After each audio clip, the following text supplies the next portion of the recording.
Le grand dialogue. Sigika Foba.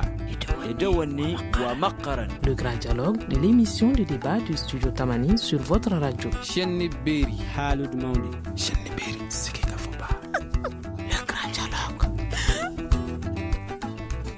Depuis 11 ans, aucun hôpital du Mali n'a pu atteindre le taux normal de satisfaction des usagers. Selon un rapport de l'Agence nationale des évaluations des hôpitaux du Mali, l'hôpital Gabriel Touré et celui du Point G sont les hôpitaux où la satisfaction des usagers est la plus faible. Qu'est-ce qui explique cette mauvaise performance? Comment améliorer cette situation? Pour ce numéro du Grand Dialogue, nous avons invité sur ce plateau Monsieur Jimé Kanté, il est chargé de communication de l'hôpital Gabriel Touré.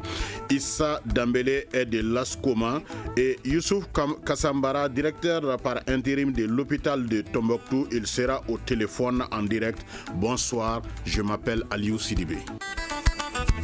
Le grand dialogue.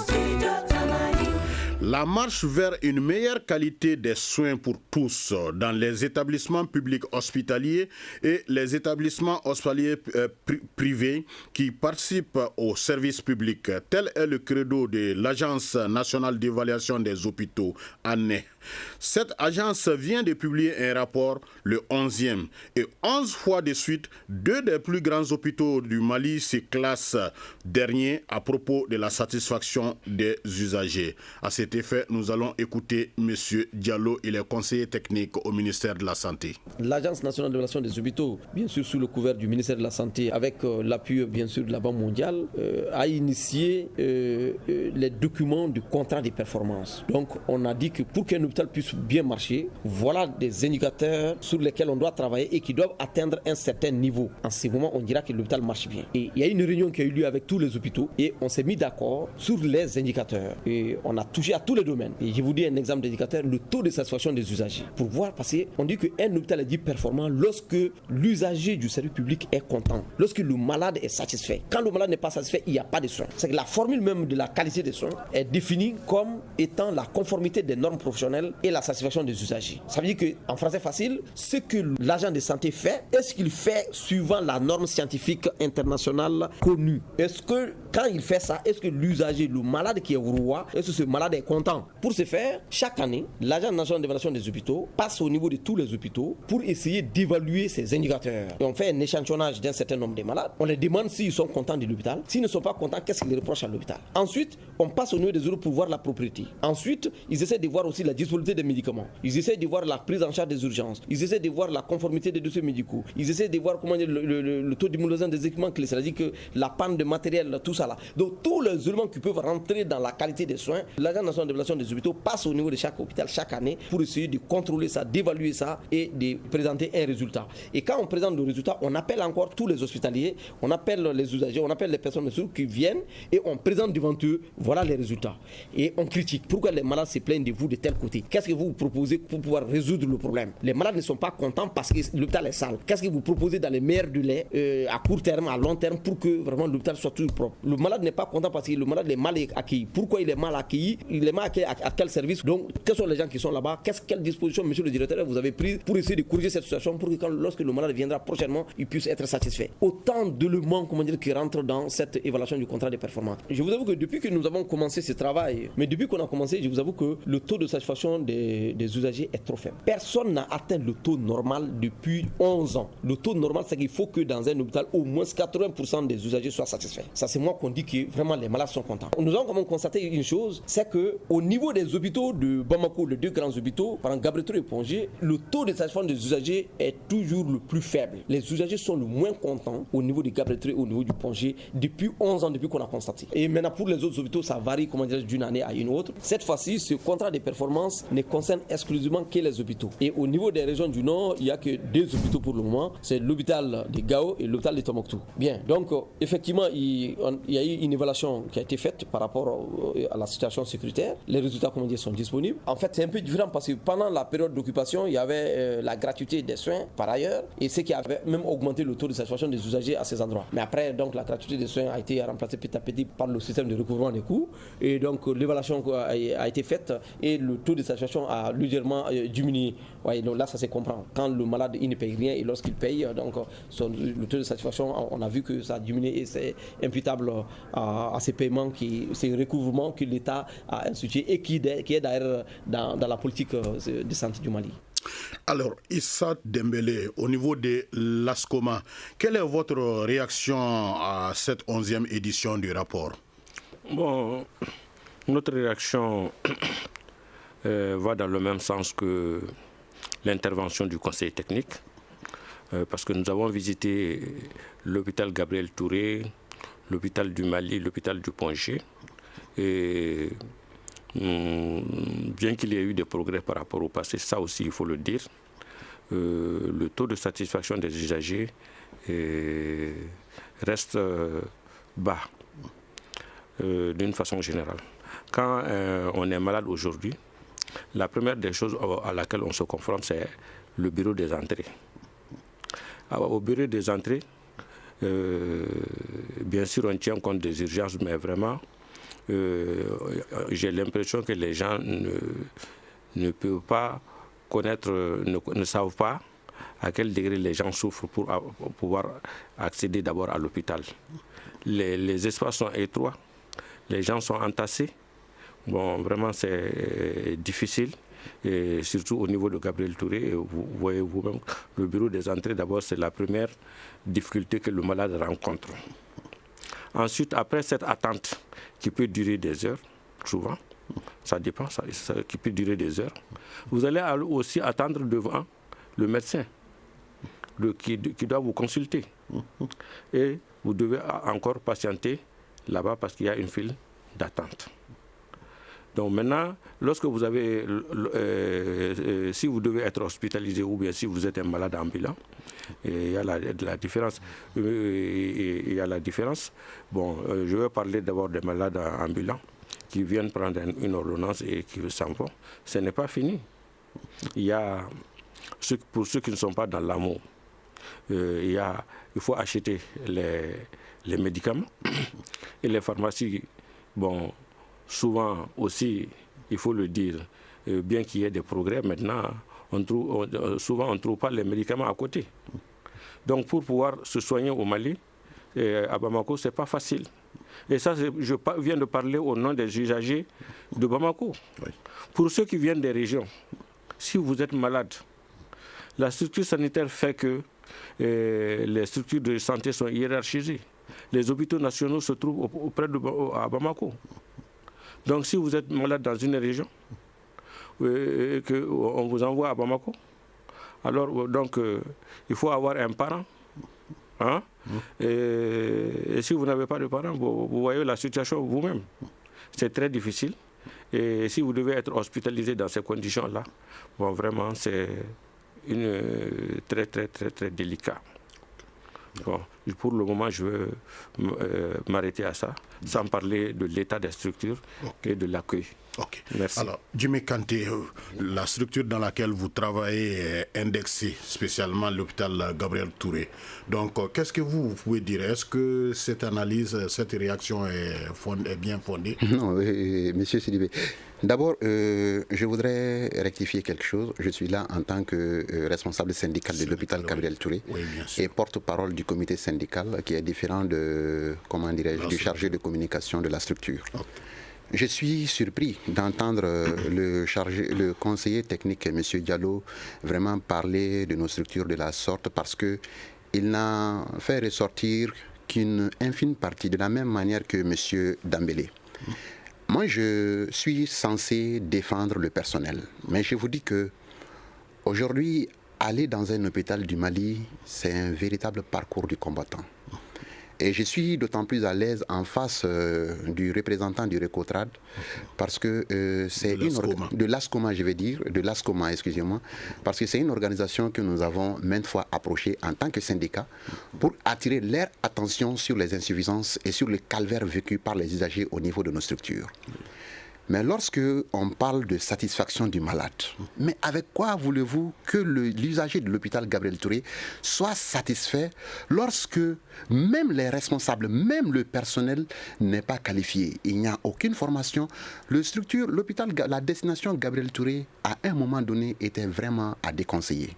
Vous venez avec une petite migraine, si vous ne faites pas attention, vous retournez avec une infection nosocomiale du fait de l'insalubrité au sein de la structure.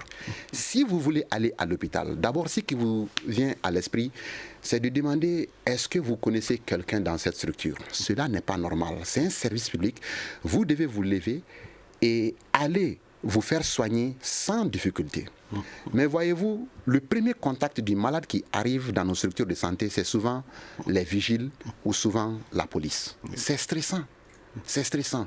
Quelqu'un qui est malade, qui ne connaît pas du tout Bamako, qui vient d'un village, qui arrive dans un hôpital, et son premier contact, c'est un gardien, un lave-garde, et un vigile, je veux dire, qui n'a aucune formation et qui commence à crier sur lui depuis la porte. Et pour franchir cette porte, accéder d'abord à l'hôpital Gabriel Touré, là où je travaille, que je connais mieux, il peut passer 30 minutes en train de supplier, et malade ou avec un enfant malade sous les bras. Il rentre, l'équipement qui est là, le dispositif d'accueil qui est là, est très insuffisant. Voyez-vous, M. Dambélé l'a dit tout à l'heure, pour juste avoir un ticket de consultation, il vous faut souvent attendre 1 heure, 2 heures de temps. Vous arrivez à l'hôpital, d'abord vous trouvez que la caisse, c'est vrai qu'il y a un service de garde où les caisses sont ouvertes 24 heures sur 24, mais les lundis matin par exemple, lorsque vous arrivez à 7h30, il faut peut-être attendre souvent 10 heures pour avoir votre ticket. Et pour ne pas mettre assez de guichets, pour que l'usager soit tout de suite servi. On laisse comme ça. Lorsque vous avez votre ticket, vous partez ensuite, vous perdez banalement 2 heures de temps avant d'être vu par le médecin. Et avec vos analyses, le médecin, après consultation, va peut-être vous donner des examens, des radiographies, des analyses à faire, mais également une ordonnance. Vous partez dans nos pharmacies, vous trouverez que la moindre seringue, souvent, vous ne la trouvez pas. La moindre seringue. La moindre plaquette de paracétamol, vous ne la trouvez pas dans un CHU de 3e référence, c'est-à-dire le plus haut niveau au niveau du Mali. Donc sincèrement, je me demande sur quelle base on évalue nos hôpitaux et dire aujourd'hui, je suis surpris lorsque je vois M. Dambélé dire qu'il y a un progrès. Il n'y a pas du tout de progrès. Je ne sais pas si les outils d'évaluation, si c'est les outils d'évaluation qui ont changé, mais il va falloir à un moment donné que l'Agence nationale d'évaluation des hôpitaux revoie ce système d'évaluation. Il faut évaluer autrement. Aujourd'hui, nos hôpitaux sont de plus en plus sales. Il y a 2 ans, l'hôpital Gabriel Touré, il y a 4 ans, 5 ans, l'hôpital Gabriel Touré n'était pas aussi sale qu'il l'est aujourd'hui. Il y a quelques années, l'hôpital Gabriel Touré arrivait à faire des examens pour satisfaire l'usager et aujourd'hui ces examens ne sont pas faisables. Il y a quelques années, des équipements lourds ont été acquis au niveau de ces structures de santé. Où sont partis ces équipements? Et tout simplement parce qu'il y a la mauvaise gouvernance. Ce n'est pas parce que le personnel n'est pas qualifié, ce n'est pas parce que l'agent ne sait pas travailler, mais tout simplement parce que l'État a choisi un homme qui n'a pas la compétence nécessaire pour gérer une structure. Et aujourd'hui, à l'hôpital Gabriel Touré, nous le disons, nous le répétons, nous avons fait suffisamment de sittings, suffisamment de grèves pour attirer l'attention sur cette mauvaise gouvernance. Et honnêtement, en toute sincérité, dire aujourd'hui qu'il y a un léger mieux, c'est mal connaître l'hôpital. Certainement, ceux qui disent ça, ils ont des gens qu'ils connaissent à l'hôpital. Lorsqu'ils arrivent à l'hôpital, eux, ils sont tout de suite bien accueillis, bien orientés. Donc, ils peuvent dire que ça va. Lorsqu'un ministre doit arriver à l'hôpital, il y a des dispositions qui sont rapidement prises pour juste nettoyer un peu. Donc, ce qu'il vient voir, ce n'est pas nos réalités. Nos réalités, c'est que de l'entrée. Parce qu'il faut reconnaître quelque chose. L'accueil est très important. Il y a quelques années, il y avait des hôtesses à l'hôpital. Vous arrivez, depuis la porte, on vous demande qu'est-ce que vous voulez, où est-ce que vous voulez aller, on vous conduit. Et il y avait au milieu, c'est-à-dire au bureau des entrées, un bureau qui était installé, qu'on appelait le bureau d'accueil et d'orientation. Une dame était là qui prenait vos analyses pour vous orienter. Mais tout ceci a complètement disparu. Donc sincèrement, en tout cas en ce qui concerne nous au niveau de l'hôpital Gabriel Touré, nous pouvons vous dire qu'il n'y a pas de progrès, mais ça régresse de jour en jour et c'est uniquement dû à la mauvaise gouvernance. Mais, M. Dambélé, comment expliquer que depuis 11 ans, aucun hôpital ne donne satisfaction aux patients? Comment est-ce qu'on peut expliquer cela dans un pays? Bon, je crois que M. Kanté vient de toucher un problème qui est assez intéressant. C'est le problème de la gouvernance. Est-ce que vous voyez? Bon, si lui qui est un personnel de la santé dit que les hôpitaux vont de mal en pis, lui qui est là-bas, au moins dans le milieu de travail et l'hôpital, connaît mieux l'hôpital que nous autres usagers. Donc, il y a des réalités qu'il connaît que nous ne connaissons pas. Mais nous avons quand même visité les hôpitaux. Ce que je veux dire, au niveau de l'hôpital Gabriel Touré, il y a 3 ans, l'état des toilettes, aujourd'hui l'état des toilettes est meilleur par rapport à 3 ans. Bon, le matériel de radiographie, c'est stressant. Quand on va à l'hôpital Gabriel Touré, qui est un hôpital national, qu'on ne puisse pas faire certaines, comme il le dit, qu'on ne puisse pas faire certaines analyses.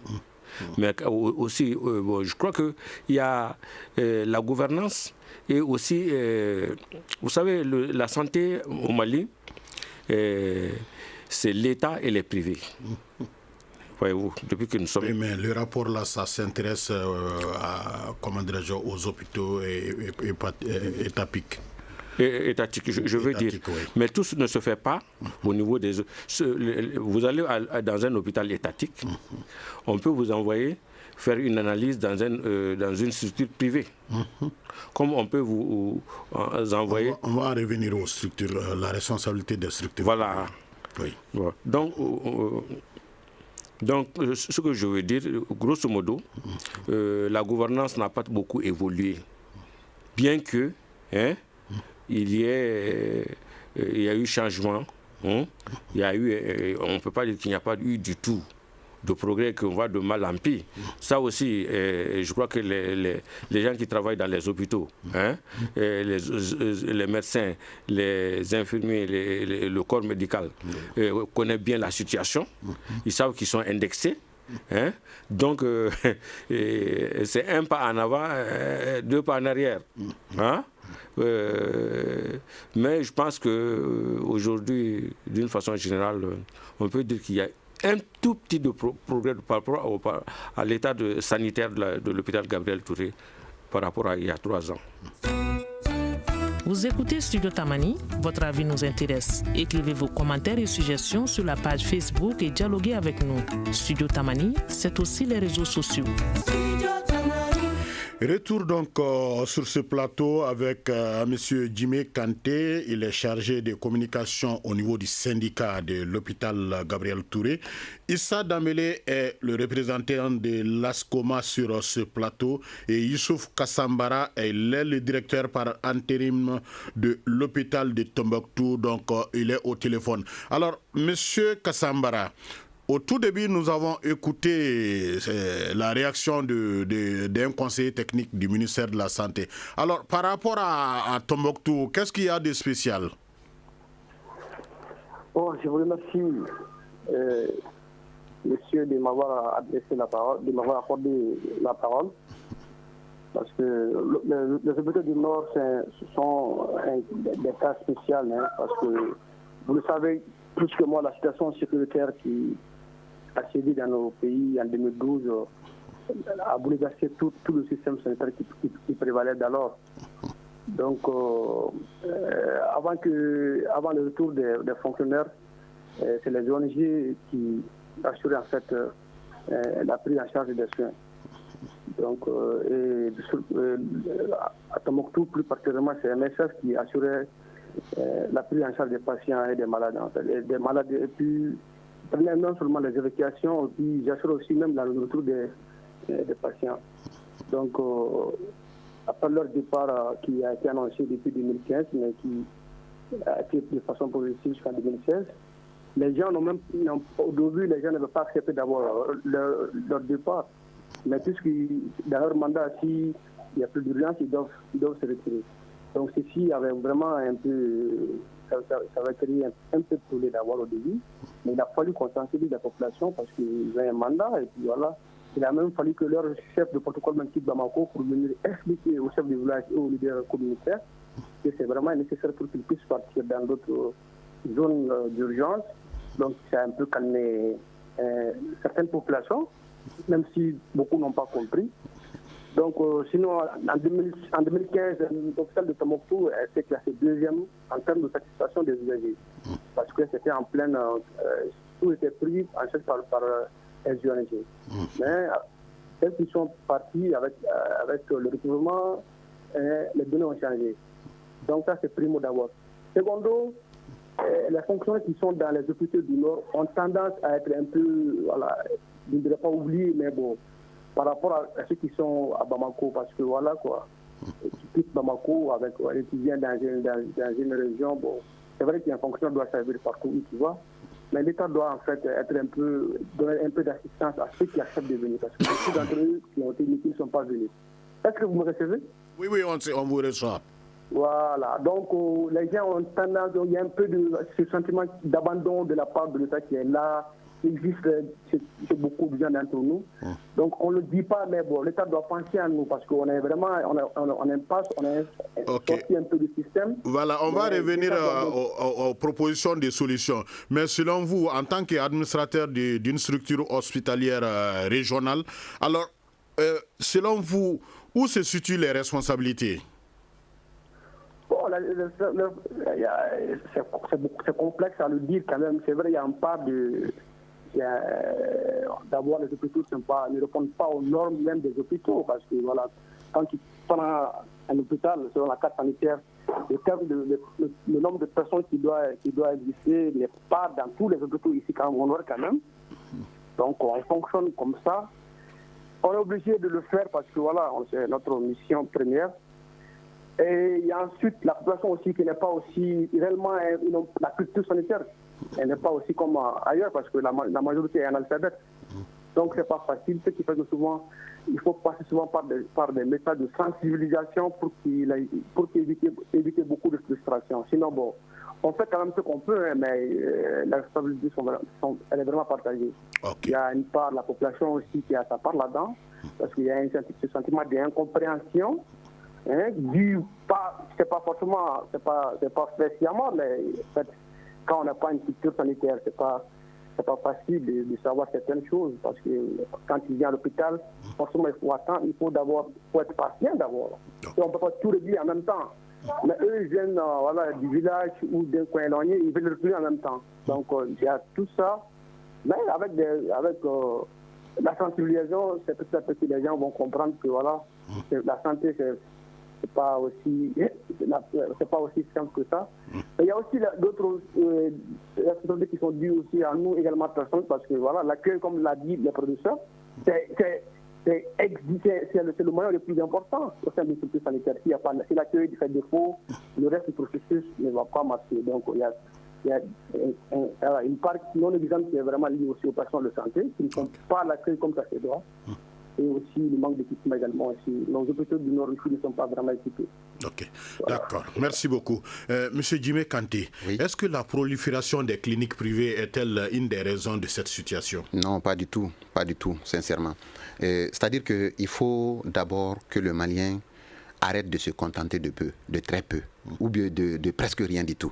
Ce qu'on nous propose aujourd'hui dans nos structures de santé, et franchement, ce n'est pas digne, excusez-moi du terme, de soigner un être humain.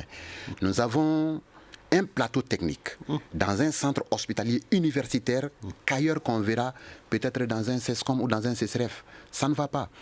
Et lorsque vous arrivez dans un CHU, très rapidement, on doit être capable de poser un diagnostic. Mais lorsque vous arrivez et que vous êtes hospitalisé, par exemple au CHU Gabriel Touré, vous pouvez faire 1 semaine, 10 jours, 2 semaines, sans au moins qu'on sache de quoi vous souffrez. Mais généralement, les gens sont drainés vers les cliniques privées. Les gens sont drainés vers les cliniques, et ça vraiment, vous le savez d'ailleurs, la raison aussi bien que moi, ce n'est pas parce que le praticien qui est là veut justement en tirer un profit quelconque. Mais tout simplement, l'équipement qui est au niveau de l'hôpital, il ne peut pas se fier à ça. Je vous donne juste un exemple. Vous envoyez quelqu'un faire tout de suite une goutte épaisse pour déterminer si la personne fait un palu ou pas. On revient avec le résultat, on vous dit que la personne ne fait pas de palu. Mais le technicien, le praticien, en voyant le malade, lui-même, il sait que ce malade-là, vraiment, il fait au moins un palu, peut-être plus autre chose. Donc il est obligé vraiment de l'envoyer ailleurs pour vérifier. Maintenant, cela se passe comment? Parce que c'est l'État, c'est le gouvernement, c'est la gouvernance, c'est le directeur qui passe les marchés. Lorsque vous achetez du réactif périmé, tout simplement avec un fournisseur, parce qu'il y a des affinités avec lui, vous avez des affinités avec lui, il va de soi que les résultats obtenus du laboratoire ne soient pas à la hauteur. Regardez tout de suite l'hôpital Gabriel Touré. Vous verrez que dans un rayon de 100 mètres, c'est une prolifération des cliniques et des cabinets. Et dans un pays, dans d'autres pays, vous ne verrez pas ça. Vous ne verrez pas de pharmacie à côté de l'hôpital parce que la pharmacie de l'hôpital serait suffisamment dotée pour que les autres pharmacies ne reçoivent même pas il ne peut pas y avoir de clinique juste à 100 mètres de l'hôpital, tout simplement parce que l'hôpital, c'est un hôpital public, c'est moins cher et il doit y avoir les meilleurs équipements possibles. Donc je parle de gouvernance et cette gouvernance, elle est très très importante. Je le dis et je le maintiens. La situation de l'hôpital Gabriel Touré, lorsque des structures comme l'ASCOMA doivent venir visiter l'hôpital, mais c'est des dispositions qui sont rapidement prises pour que, lors de leur passage, lorsque l'Agence nationale d'évaluation des hôpitaux doit passer à l'hôpital pour évaluer, mais tout de suite, il y a quelqu'un du groupe même, ou quelqu'un, un proche peut aviser l'administration de l'hôpital.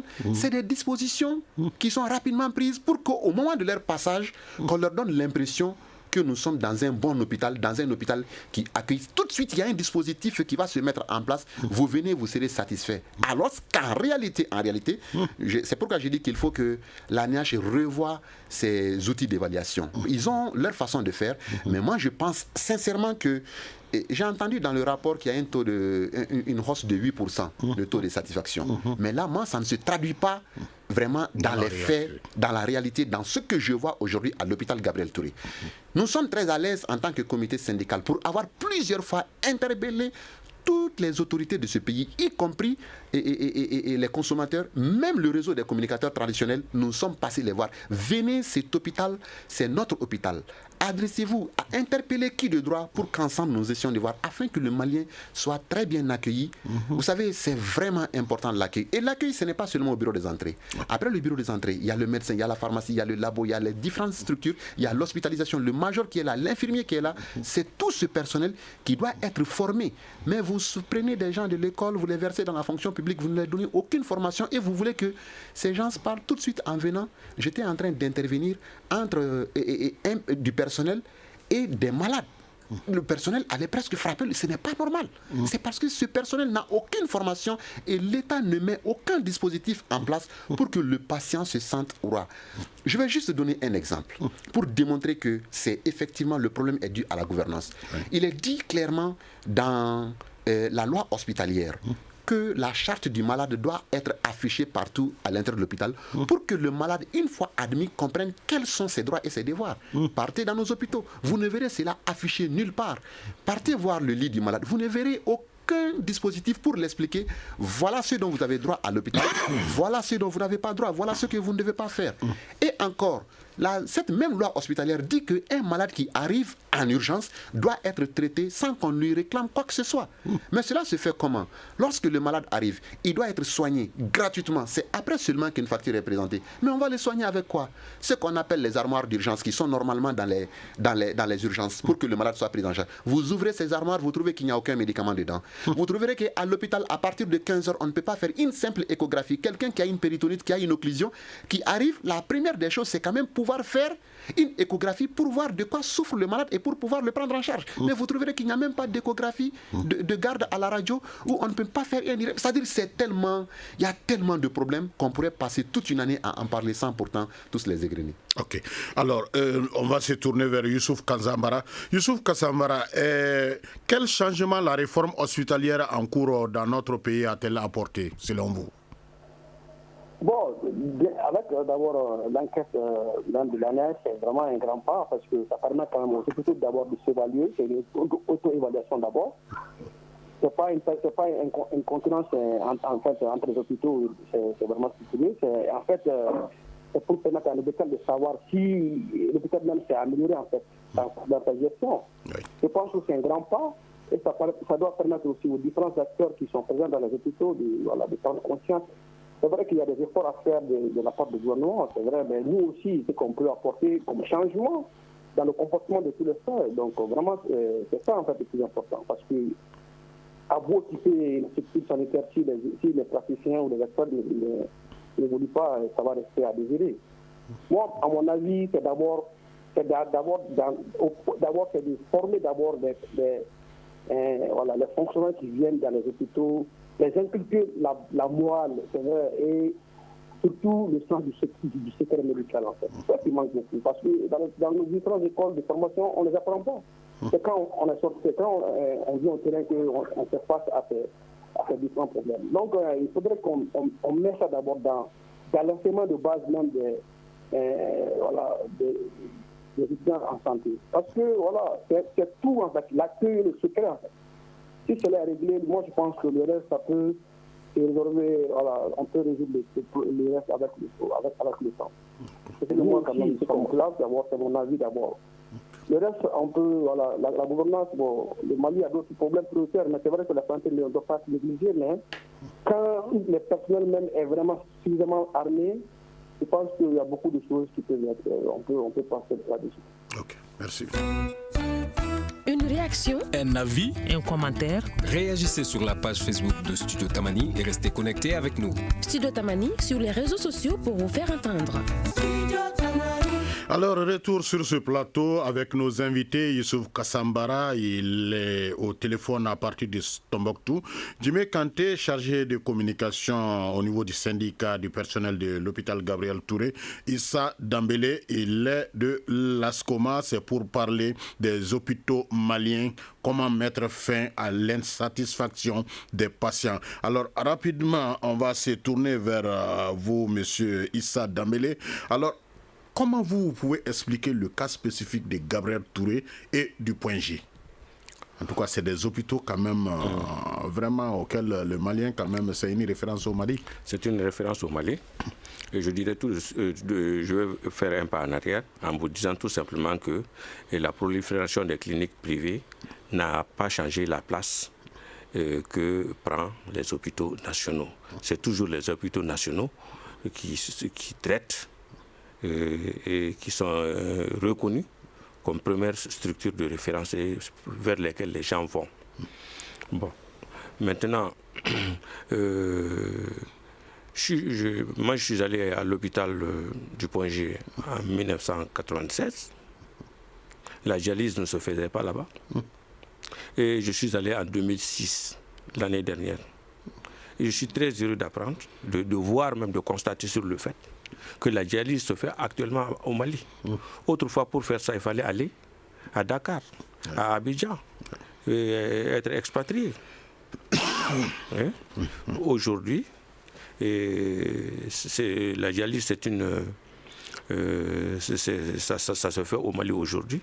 Et les malades se traitent sur les choses. Donc, je ne peux pas dire qu'il n'y a pas eu de changement du tout par rapport aux hôpitaux. En tout cas, ce que j'ai vu à Gabriel Touré, et en ce qui concerne la dialyse, peut-être que ce n'est pas le seul secteur dans lequel il y a eu des progrès.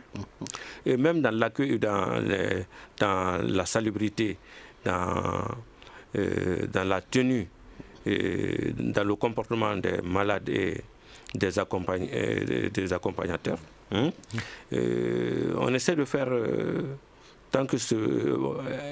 on essaie d'améliorer. Mais c'est petit à petit. Peut-être que il faut peut-être revenir un peu à l'architecture. Est-ce que vous voyez? Oui. Les gens ne comprennent pas ça. L'architecture est une partie intégrante de l'organisation hospitalière. C'est des hôpitaux qui datent de l'époque coloniale. Est-ce que vous voyez? Des hôpitaux qui ont été construits, je ne sais pas depuis quand, et qui même comportent des bâtiments coloniaux. Si vous allez, par exemple, à la néphrologie, on traite dans des bâtiments qui datent de la période coloniale. Est-ce que vous voyez? Donc, ce que je veux dire, ce n'est pas seulement les hommes, mais c'est aussi la structure d'accueil elle-même en tant que telle. Il faut voir son architecture, comment elle peut accueillir les gens, comment la construire de telle manière que ceux qui accompagnent les malades aient leur place et que les malades aient leur place. Mais s'il faut aujourd'hui qu'on prenne une natte et pour se coucher près de son malade, ça ne va plus. Il ne faut pas voir seulement le comportement des hommes, mais il faut voir aussi l'architecture, l'organisation spatiale de l'hôpital, etc. Là, tout ça, c'est à prendre en compte. Or, ces hôpitaux-là, Gabriel Touré et au point G, du point de vue des bâtiments, des infrastructures, il y a eu peu d'évolution. D'accord. Voilà. Ok, merci beaucoup. Donc après la proclamation de ces rapports, Studio Tamani a promené son micro parmi les habitants de Bamako. Donc nous allons suivre ce micro-trottoir. Ici, il y a plusieurs difficultés. Quand tu viens, il te faut attendre et faire la queue durant des heures pour avoir un ticket. C'est pourquoi il faut revoir la manière d'accueillir les malades parce que c'est vraiment dur et très difficile pour les malades. Et surtout, ceux qui sont dans une urgence, j'ai même perdu un parent à cause de cela parce qu'il n'a pas été pris en charge à temps. Ici, tout est presque sale. Les chambres et les toilettes sont sales et pourries. On suffoque à tout moment. Les toilettes d'ici, c'est le comble. Il y a tout ce que vous pouvez imaginer. Il y a vraiment une nécessité de résoudre cet aspect de nos hôpitaux, car ceux qui viennent ici en bonne santé sont souvent contaminés par les microbes et les ordures. Alors, Youssouf Kassambara, vous aviez déjà entamé les solutions. Alors, comment améliorer l'accueil, l'accès aux médicaments, la prise en charge des urgences, la propriété des locaux et j'en passe volontiers? Bon, grosso modo, en un mot, moi je peux dire que tous les problèmes des hôpitaux tournent autour d'un seul problème que l'État n'arrive pas à appliquer, c'est la charte et c'est en fait d'appliquer la loi hospitalière. C'est une loi qui est là, qui existe, mais l'État même n'arrive même pas à suivre l'application de cette loi hospitalière dans la structure. Donc si l'État veut vraiment qu'on parte vers vraiment des structures de santé vraiment exemplaires, l'État n'a qu'à tout mettre en fait pour l'application correcte de la loi hospitalière et à tous les niveaux, moi je pense. C'est ça en fait le vrai handicap en fait. La loi, elle est là, on veut la pratiquer, mais les mesures qui accompagnent cette loi n'existent pas. C'est ça, en fait, le grand défaut. C'est vrai que nous, il y a beaucoup de défauts au personnel, mais comme je me l'ai dit, la gouvernance aussi a sa part là-dedans. Quand l'État arrive vraiment à mettre en pratique cette loi hospitalière, moi je pense qu'il y a beaucoup de ménages qui se disent sur les hôpitaux, voilà, il ne va pas être dit. Par exemple, la loi le stipule. Un malade, normalement, qui doit être admis aux urgences, il doit d'abord être réglé avant que ces répondants les viennent. Mais il a dit, il n'y a pas de médicaments dans les urgences. Et les malades, normalement, souvent, ils ne comprennent pas ça. Donc, c'est la plus...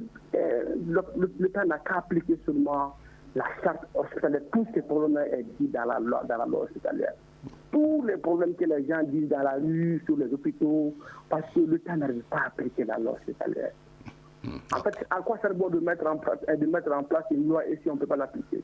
Moi, je pense qu'on doit vraiment y revoir ce côté. Mais aussi, je m'adresse aussi aux praticiens également aussi, de respecter aussi la déontologie, c'est ça en fait. C'est vrai que c'est pas facile, on travaille dans des conditions difficiles, mais rien ne peut se faire en un jour en fait. On va continuer de se battre en fait pour que les réformes puissent être réalisées, mais on doit aussi également penser aussi que la population, c'est nous aussi, on peut être à leur place un jour. Donc on peut mettre le tout sur le dos de l'État. Donc on doit vraiment aller aussi vers un changement de comportement. Envers ces malades, supérieurs que nos frères, nos sœurs en fait. Donc avec ça, je pense que beaucoup de choses peuvent changer. Ok, merci beaucoup. Alors, Jimmy Kanté, rapidement, parce que le temps qui nous est imparti tire vers la fin. Alors, comment améliorer? Qui doit faire quoi pratiquement pour qu'il y ait un changement positif? Non, et Sylvie, je pense que c'est très simple. C'est très très simple et très facile. Nous avons fait beaucoup de propositions. Je ne vais pas tous les égrener ici. Mais déjà, il faut la volonté politique. Il faut que la santé soit une priorité d'abord pour nos autorités. Et c'est seulement dans ces conditions qu'on va choisir les hommes qu'il faut à la tête de nos structures de santé. C'est très important. Vous ne pouvez pas amener quelqu'un par népotisme, excusez-moi du terme, ou tout simplement par affinité, et le mettre à la structure d'une structure hospitalière comme Gabriel Touré ou comme le Point G, et que la personne n'arrive pas à appliquer ce qu'on appelle la loi hospitalière. Monsieur Kassambara l'a dit. Peut-être que le fait qu'il soit dans l'administration, il ne va pas aller loin. Donc ça, c'est très, très, très, très important. Il faut aussi beaucoup de communication. Peut-être ce que la population ignore, nous avons de très bons praticiens qui font des prouesses extraordinaires. Ils ont fait les mêmes études que ceux qui sont au Maroc, que ceux qui sont en Tunisie, que ceux qui sont aux États-Unis. Et ce qu'ils font ici, avec le peu d'équipement que nous avons, c'est phénoménal, c'est extraordinaire. Nous avons aujourd'hui des neurochirurgiens qui peuvent faire de ces interventions. C'est extraordinaire. Donc, il faut d'abord que la population comprenne qu'au Mali, qu'il y a certaines interventions lourdes qui se font. Il ne faut pas seulement laisser les gens dire que quand vous venez à l'hôpital, vous mourrez, mais ceux qui viennent également dans un état critique, que la population comprenne qu'il y a de bons médecins, seulement qu'il leur faut le minimum. C'est très important. Dans la loi hospitalière, il y a ce qu'on appelle les organes consultatifs. C'est-à-dire qu'il y a des commissions de soins, tous ceux qui doivent s'occuper de l'hygiène, tous ceux qui doivent s'occuper des soins infirmiers, autres là. Tout ça, c'est dans la loi hospitalière. Mais prenez l'exemple chez nous, à l'hôpital Gabriel Touré. Vous verrez que en 4 ans, vous ne verrez aucun rapport de réunion entre l'administration de l'hôpital et l'une de ses organes. Ce n'est pas normal. On ne peut pas gérer une structure aussi sensible qu'un hôpital sans communication. Il faut sérieusement travailler sur l'accueil et à tous les niveaux. L'accueil d'abord au niveau du département de la santé, l'accueil au niveau des structures de santé, mettre clairement des services chargés de l'accueil et de l'accueil, information et archivage des documents. C'est fondamental. Il ne faut pas se contenter du peu. Nous avons la possibilité aujourd'hui, en toute honnêteté, d'éduquer cette population à travers des spots à la télévision nationale, à travers des spots dans les radios privées, expliquer un peu le circuit du malade, quand vous venez, par quoi vous devez passer, le circuit à suivre. Si vous êtes, prenez Gabriel Touré, vous êtes par exemple à Bangoni, Djanguinebougou, pour venir au CESCOM de Bangoni, vous prenez une Sotrama, mais la même Sotrama peut continuer avec vous jusqu'à Gabriel Touré. Donc le fait que Gabriel Touré soit vraiment facilement accessible fait que des gens ne vont pas d'abord dans les CESCOM, ils laissent les CESCOM, ils laissent les centres de référence, ils viennent directement à l'hôpital Gabriel Touré. Et des gens qui ne sont jamais venus à Bamako, qui viennent avec leur culture, avec leur tradition, qui vont tout de suite vraiment s'asseoir quelque part, manger et tout jeter. Mais si nous avons des équipes qui peuvent encadrer tout ça, expliquer depuis l'entrée, je pense que les gens vont comprendre et beaucoup de choses vont être réglées. Mais ce qui est important, c'est l'État fait beaucoup. Je voudrais terminer avec quand même ces quelques notes positives. L'État fait des efforts, mais c'est insuffisant. Nous avons la chance d'avoir une organisation très respectable qui est l'ASCOMA, qui est le Redecoma. Il faut que ces associations se battent, qu'ils se lèvent, qu'ils viennent demander, réclamer leurs droits. C'est très important. Ok, donc Monsieur Issa Dambélé, rapidement, en quelques 30 secondes, qui doit faire quoi pour l'amélioration? Je pense qu'il faut indexer d'abord, il y a 3 points qu'il faut indexer, les structures d'accueil. Bamako a 2 500 000 aujourd'hui. L'hôpital Gabriel date de quand? Est-ce que vous voyez? Et elle n'a pas, du point de vue de la rénovation des infrastructures, ça n'a pas changé. Donc la capacité d'accueil des hôpitaux est dépassée. Ça, c'est donc, si vous avez une petite toilette, une toilette pour combien d'habitants? Comme un lit pour combien d'habitants? C'est ça la question. Point G, si vous allez, c'est les structures datant de l'époque coloniale. Le même problème s'oppose. Les infrastructures n'ont pas bougé. Bon, maintenant, comme il a dit, il faut reconnaître qu'il y a des médecins chez nous ici, il y a des choses qui se font chez nous ici. Ok, merci beaucoup, Monsieur Dambélé. Merci à tous nos invités, Youssouf Kassambara, Jimmy Kanté et Issa Dambélé. hôpitaux du Mali, comment mettre fin à l'insatisfaction des patients. Alors, c'était le titre du grand dialogue d'aujourd'hui. Nous sommes au terme de cette émission. Merci de l'avoir suivi. Vous pouvez la retrouver sur notre site web www.studiotamani.org.